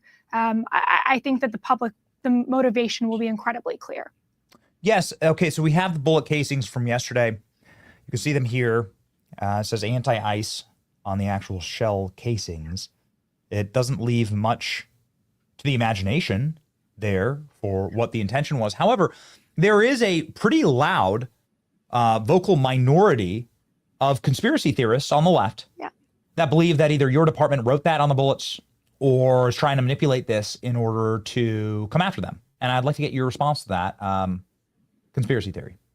It's disgusting, and it's also just giving an excuse to a lunatic and to these politicians who are cranking up the rhetoric and putting our law enforcement in danger. I've also seen similar conspiracies online that this individual was targeting those detainees. As I mentioned before, more footage is going to be coming out to show that the detainees were in these ICE vehicles, but that the shooter wouldn't have been able to see that anyone was in that vehicle because of the tinted glass windows. As well, he was just spraying indiscriminately these law enforcement buildings. I'm sure some of your viewers saw the images come out yesterday. These are processing facilities. These are not detention centers. This is where individuals come in. Our law enforcement comes in to process people, to work day in and day out. And I mean, let's look at the politicians, their rhetoric, Benny. We've been saying since the start of this administration that our law enforcement was seeing an unprecedented rise in assaults against them. Just this weekend, we saw Gavin Newsom and his team give a very menacing, threatening post about Secretary Noem. And then just an hour later, he unveils this unconstitutional law to ban our law enforcement from wearing masks to protect themselves from monsters like this and to be able to hide themselves so that their families are not doxxed online, where their spouses work, where their children go to school. That is being put out on the dark web so that these criminals and these monsters can go after them. Gavin Newsom, Karen Bass, the Chicago Mayor Brandon Johnson, AOC, Mayor Wu, you name it, have all likened law enforcement to the Gestapo, to the Nazis, even Jasmine Crockett. I'm sure you've covered this before, her likening them to a slave patrol. When you invoke this kind of rhetoric, you can expect that some crazy lunatic like this guy is going to take matters into their own hands. And then there is a protection mechanism. And this is what made me so enraged after they killed my friend. Yeah. There is a protection mechanism where the likes of Jimmy Kimmel say this: not only can you go and kill Charlie Kirk, a generational leader of the MAGA movement, but we will blame MAGA for that killing instead of you and your transgender furry boyfriend and all the left-wing iconography that you are leaving. I mean, the killers are literally screaming from the rooftops that I am of the left. And this is, of course, in the vein of so many other instances of left-wing violence over just the past 30 days. It's hard to really count them all. We will. But this is the particular sin of Jimmy Kimmel, which is that they are using taxpayer-funded FCC licensured networks in order to cover for these murders, Trisha. This is the thing that I find indefensible, but also morally indefensible, is that they're saying we'll protect you. If you're a left-winger and you go out and you target a Trump supporter, we'll not only protect you by not talking about the left and blaming our side, we will blame MAGA for it. And you saw this incident actually repeated yesterday, where when a left-winger writes anti-ICE messaging on their bullets, there's a huge consortium of left-wing voices that say it's actually you. It's Homeland Security. Doctoring evidence. They're blaming the Trump administration for their own violence. And I don't mean to monologue here, but it's what makes me insane right now, because you can't solve a problem if you can't be honest about it. You can't unite over a lie, and you can't unite with people who want you dead. No, absolutely. It's reprehensible. They're creating excuses for these lunatics. And this was going to happen time and time again. And Benny, I guarantee after this press conference, and when we're finding out more information on this maniac, as you said, this Marxist likely, that the left wing is going to stop covering this, because I think that they were primarily covering this violence against our law enforcement because they did think that the target was detainees. And I think that we're going to have to force feed them. We're going to have to force them to cover this, because if not, they won't. And we're going to continue to see bloodshed in this country. So then, I mean, it is interesting. The Facebook profile of the shooter was found almost instantly yesterday, and it included like a Soviet hammer and sickle and Soviet iconography and messaging. Do you have any further information on who this individual was and what the political motivations are? It seems to be, I mean, staring us right in the face that this is a radicalized communist. His family has obviously left-wing views. You can find the profiles of his other family members, long rap sheets, and so on. Here's the Facebook profile. Again, Marxist iconography. Is this a Marxist attack? Is this an Antifa attack? Like, what is this? I think that's something we're certainly looking into with Homeland Security investigators, as well as with the FBI. I don't want to get too far ahead of them, as this is an active and ongoing investigation, but more and more evidence is coming out, and this is increasingly looking like political violence, despite what we're hearing from the mainstream media. We've heard CNN castigating Vice President Vance. They're saying he's getting way too ahead of it by blaming political rhetoric. They're saying that this isn't political violence. Well, of course, those bullet casings tell a story themselves, and that this is not an individual who's supportive of our law enforcement. When not only do you take the time to etch on these bullets anti-ICE messaging, you go and spray and shoot out an ICE facility. Trisha, I'm tired of this happening, and I'm sure you are too. You knew Charlie. You obviously know President Trump very well. He also took a bullet to the head. These attacks on ICE are happening constantly, including at the same Dallas facility, where there were a dozen Antifa members that were rounded up for a coordinated attack. This is just one of, it must be hundreds of attacks now on ICE agents or ICE facilities throughout the land. That comes on the heels of course, also a transgender shooting in Minneapolis, targeted children praying in church. Yeah. So it's becoming quite obvious that there is a massive trend here. We actually we just have handy data printed out here about left-wing violence versus what is considered right-wing violence, if properly adjudicated and classified. And there really isn't any comparison. So given the fact that you are in the Department of Homeland Security, at what point or what must happen for our homeland to be secure against left-wing extremist terroristic violence? Benny, it's a good question. And what I do fear for the public, for the American public, is that people are becoming numb to this violence. How was it just over a year ago that we saw a former president and a top presidential candidate be shot? And this is still going on. Charlie, just a week ago, 2 weeks ago almost, I guess 2 weeks to the day. Exactly. And this is just, what's next? What can you imagine, Benny, knowing your words directly contribute to violence, contribute to bloodshed, and continuing to say them? When do you people look in the mirror and say, enough's enough? I'm not going to just be saying off the wall things for fundraising dollars or for viral clicks or to get the next MSNBC hit, that there's something more to humanity than this. Okay, you're right about the words, and that's going to be someone's soul searching, right? And I guess we could have that conversation. I know that you yourself are a believer, and I think there's a real spiritual element to this. Yeah. But there's also Romans 13, which is that a properly instituted Christian government wields the sword for the terror of evil men.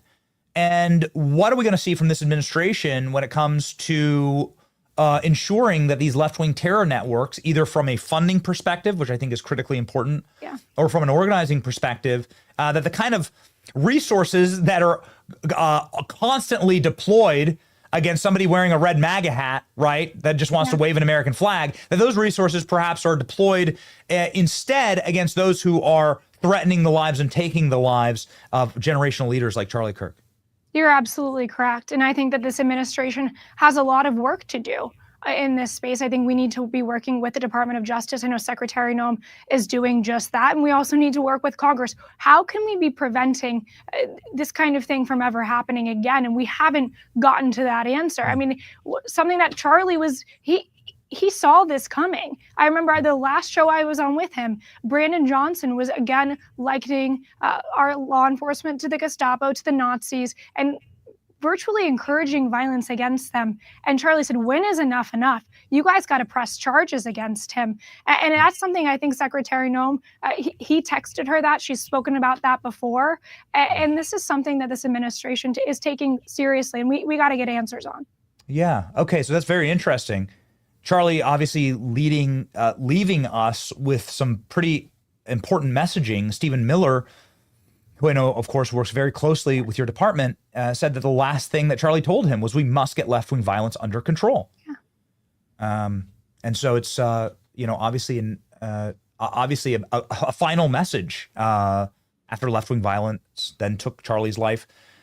And then after that, there wasn't a time of pausing and reflecting. There was just further violence. There was a bomb placed on a Fox News van. There was an ABC news station that was shot up by a far leftist. More leftists were arrested for desecrating Charlie Kirk memorials and assaulting people who were at vigils. Hundreds of thousands of leftists celebrated Charlie Kirk's murder online. I mean, it's a real crisis. It's a real darkness versus light crisis.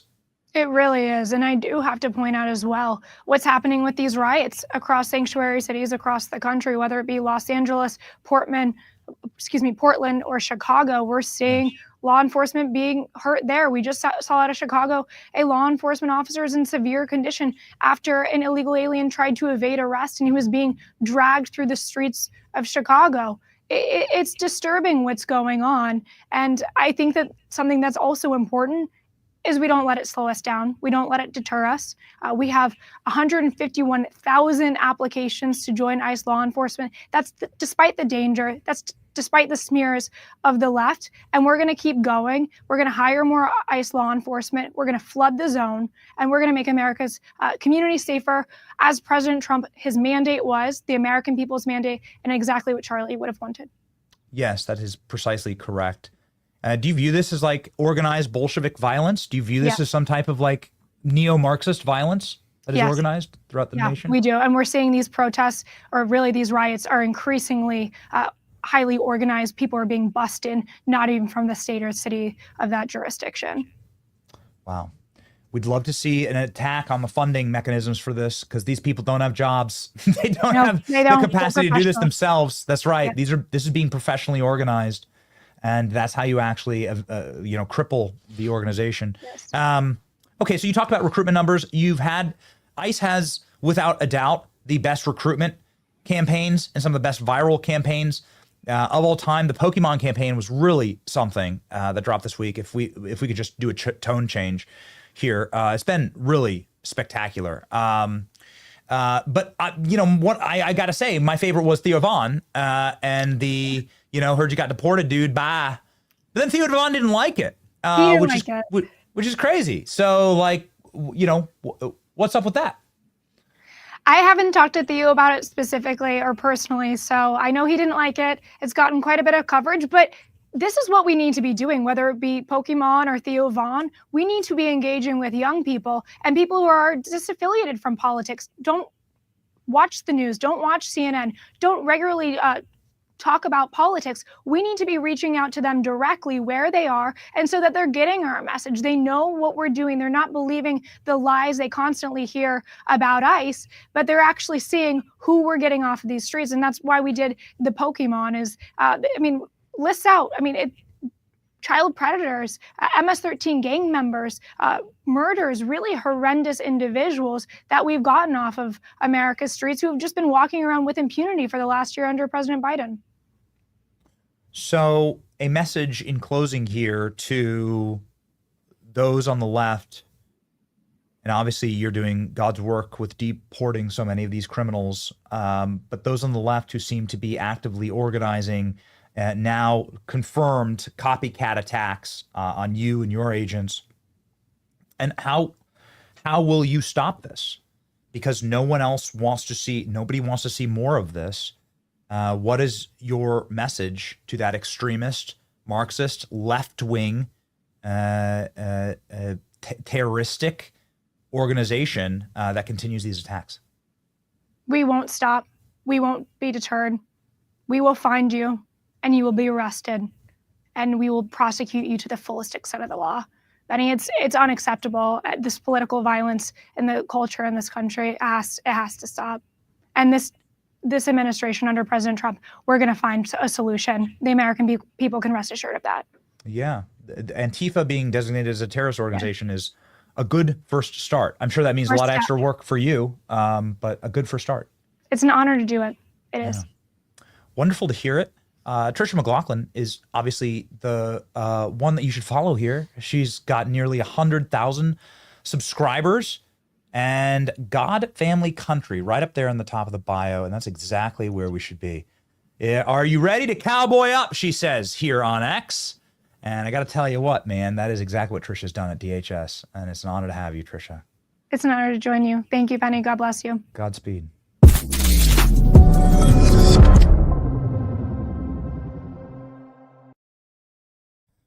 Ladies and gentlemen, we are very excited to have one of President Trump's newest favorite members of Congress joining the program here in just 1 second.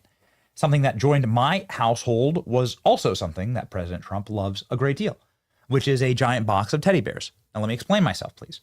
President Trump, meaning the Trump store, the Trump organization, sent a box of teddy bears to my house. These are like little stuffies that my kids call them, and they have little like Trump sweaters on them. And they're the cutest things that you've ever seen. And my kids, every one of them sleeps with a President Trump teddy bear every single night. In case you're wondering exactly how based my house is, that's how based my house is. You gotta get it up, Klein. You gotta get the Trump teddy bear up. Let's pop it up. You gotta show the people. Sorry, I don't have a photo. I don't have a photo ready. But ladies and gentlemen, the Trump store is a partner of the program. The swag is incredible. And you got to hop on over and check it out because, well, I got to tell you, everything from the coffee mug that I drink out of to the bags that, there it is. They fight over the red one. They do. But these are the little stuffies that they, it's funny seeing them here. Because like they're just like it's just part of our nighttime routine is the Trump teddy bear. It's how based the family is, and it's because of the Trump store. Ladies and gentlemen, this is a spectacular store. It's a statement. When my wife walks around with her Trump bag, she just has like a bag, right? Throw everything in as a mom. It's got the Trump on, just the Trump on the side, all nice and neat. And everyone's like, where you get that bag, lady? A lot of compliments. Get yourself one. The official Trump store. Go to trumpstore.com. Use my code Benny15 for 15% off of your first order. That's trumpstore.com. One more time, trumpstore.com. Shop smart, shop proud at the Trump store. All right, ladies and gentlemen, we are very proud to have back onto the program a man who represents the fine state of Florida, the Panhandle, where actually I just was before everything just went crazy this month. I long to be back there, a simpler place and a beautiful place. Jimmy Patronis, Congressman, live on the show now.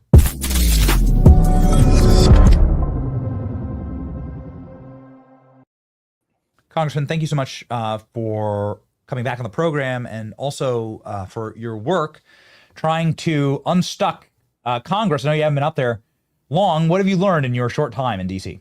You know, Benny, thanks for having me. One thing that I've learned that I've told people when they ask that exact same question, which kind of disarms them, is about how nice the people are in the process. And they get shocked because of how caustic some of this. Now, look, we got some terrorists in the process. There's no two ways about it. But, you know, the Mike Johnsons of the world, these guys are working their tails off for the right reasons. and just like what we're dealing with right now, passing a clean CR, no garbage on it, trying to keep the government funded, keeping our military paid, keeping our government still working operationally. And it's become to this holy mess by the Democrats want to add $1 trillion more in expenditures. And so, I mean, there's still some real partisan lines drawn in the sand. But, for the most part, you pick up the phone, you call the White House with a constituent issue, whether it be VA issues, you name it, Army Corps, they respond, they fix problems. And this is what government's supposed to do. We're supposed to serve, and we're supposed to make things easier for the public that we represent. So I'm enjoying it. And, there's a lot of good people up here that are serving, that love their country. I really appreciate that you said that, because there's been a stunning spate of terroristic violence in our country. And since it has affected, well, our friends and also our Christian community and our law enforcement community, I know that's a very big thing in your district. This is something that I want Congress to take very seriously. And we would really like to see some real effort put in to addressing this. But so many other members of Congress seem to not only not be able to talk about the problem effectively, but not even be able to name it by calling it what it is, which is radicalized neo-Marxist left-wing violence exclusively on the left. A chart for the day is right here, breakdown of Democrat violence versus what would be considered right-wing violence. What is Congress like? Is anybody have any motivation in Congress to actually fix this, investigate it, fund potentially in order to ensure that this gets that these kind of networks get properly disrupted and or prosecuted to the fullest extent of the law? Absolutely. So earlier today, or if he already has signed it yet, the president is going to do an executive order basically identifying Antifa as a terrorist organization and starting to target those that fund it. And so where at least the ball gets rolling out of the administration, then Congress has the ability to go and file these bills to go and codify these. But it is what it is. We've literally got a 1-seat majority in the House of Representatives.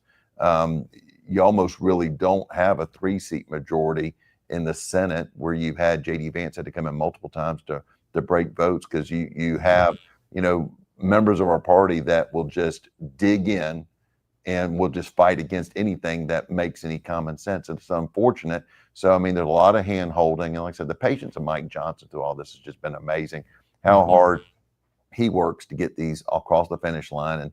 And I tell people, Jimmy Patronis is not a show horse, he's a workhorse. And we've got real threats out there that really have to be addressed. And when you see, our own law enforcement being targeted, that breaks my heart in the actions of this radicalized left. It's scary, it's real, and it's something we can't take lightly, and we have to address it. You're 100% accurate. Yeah, good. I mean, I just don't know how many times the president, a bullet has to hit the president in the head, which is what happened just a year ago, right? Like, I don't know how long, how much more is this going to have to happen? How much more blood's going to have to be spilled until we actually do takes very seriously how your friends on the other side of the aisle, as they're so called, are not only just ignoring this, which is in and of itself a major problem, but voting against this. 58 different Democrats voted against disavowing violence. That's a scary prospect. Well, and so you take back the Pennsylvania attempt on the president's life. I mean, that was an assassination attempt. Other people died. And it seems like it's still taken so lightly, because the president was only by hand of God is even alive to be here today with us, to win the election, to save our country. But other people died through the actions of that assailant. I mean, it's that's a reality that seems like it's totally been forgotten and just dismissed. Yes, that's right. Well, we're doing our very best to hold accountable at least our medium in the media and in the online space. But it's a work in progress. We appreciate your work, Congressman. And we're proud to have you on the program. We will be doing a big event at the University of Florida. I don't know if you're a graduate of the University of Florida or Florida State. I'm a no. My wife's a okay. So All right. We've got a mixed marriage. So. Okay, well here it is. Here's I think that's I assume that's your wife there in the photo with you, That's Mike Katie in the Johnson. middle. Yep. Okay, well if she's a Gator, she'll be proud to know that we're going to do a massive event with Turning Point and the University of Florida campus. We're organizing that right now. We're going to have a bunch of members of the Florida delegation and various Florida players joining in order to make sure that the state is cemented for free speech. So we hope that you'll join us. I hope so. You know, I loved on your feed how you took your son with you to Charlie's tribute, and you know, taking your family everywhere you go and making sure they experience life with you. I'm glad you did that. He won't appreciate it until he gets a little bit older and gets to reflect on those moments that you've given him an opportunity to witness. And anyway, good dad. Oh, there it is.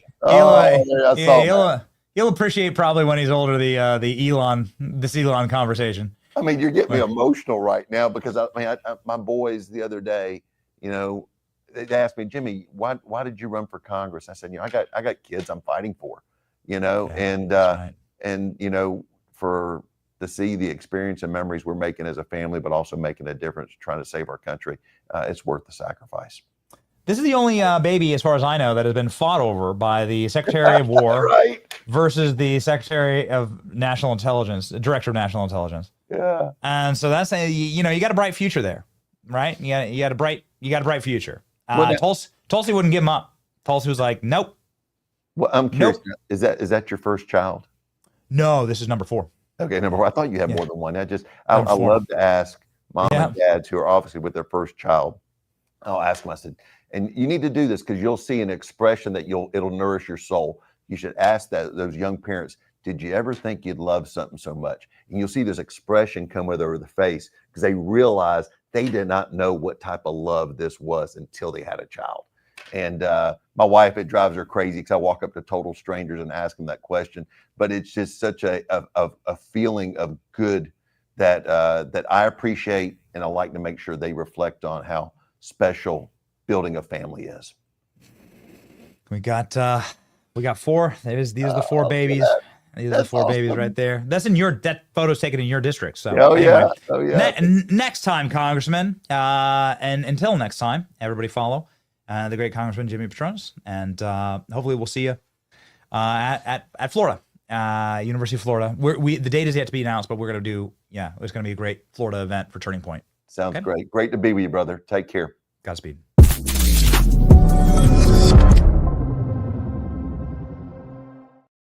Ladies and gentlemen, whether I am up in the Florida Panhandle on a little miniature vacation, it's not really a vacation. It's called a family trip. It ain't a vacation. When you got 4 little kids, it ain't a vacation, okay? It's called a family trip. Without all of the comforts of home. So there is that. I'm not going to lie to you. Whether you're up there in Florida, or whether you're here in the studio grinding, or wherever you are, you know, when you are out grinding and living your life, you want to make sure that you have people working for you in the background. Make sure that your capital is working for you. Allio Capital is how I ensure that my investments are being monitored, being liquid and in motion, given current events, given major political decisions and economic decisions and cultural decisions that can decide on a moment's notice to make or break a portfolio.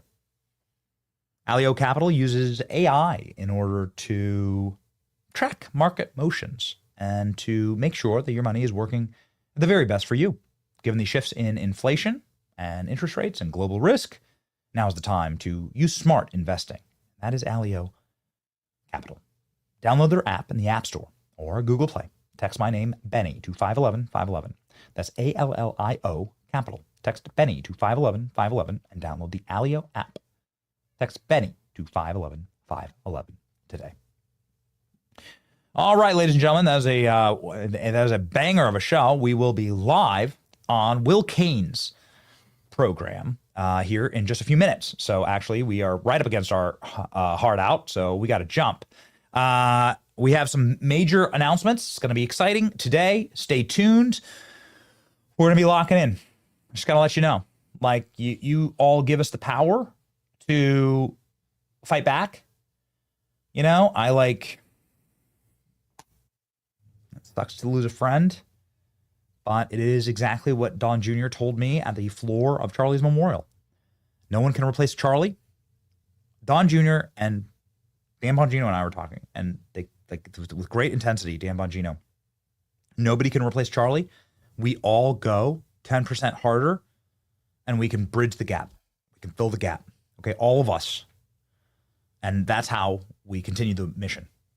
So that's what we're going to do on this program. How can we do it?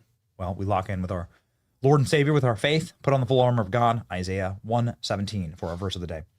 Learn to do right, seek justice, defend the oppressed, take up the cause of the fatherless, plead the case of the widow, seek justice. Seek justice. Yes, defend the widow. Oof, boy. It's like I think about Erica. We had just some beautiful moment with her. And she just, yeah.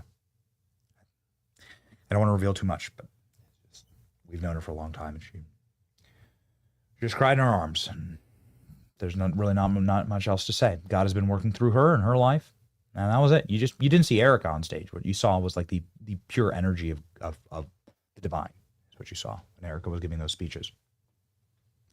Two of the most important speeches ever given, I think, like in back to back. It's a remarkable moment. It's going to be interesting to live through, but we are not going to be a passive in our contribution to it. So I'm preparing all of you. We're going to be on the road. We'll be at Mar-a-Lago tomorrow. We'll still have the morning show. We'll still have the morning stream. So tune in. We have a great show tomorrow, and we have some big announcements later today. As always, it is our honor to fight alongside of you. And remember, in the end, we win. It's your boy Petty. See ya.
Like a blade, cutting through the lies, watch the truth cascade with the warrior's heart.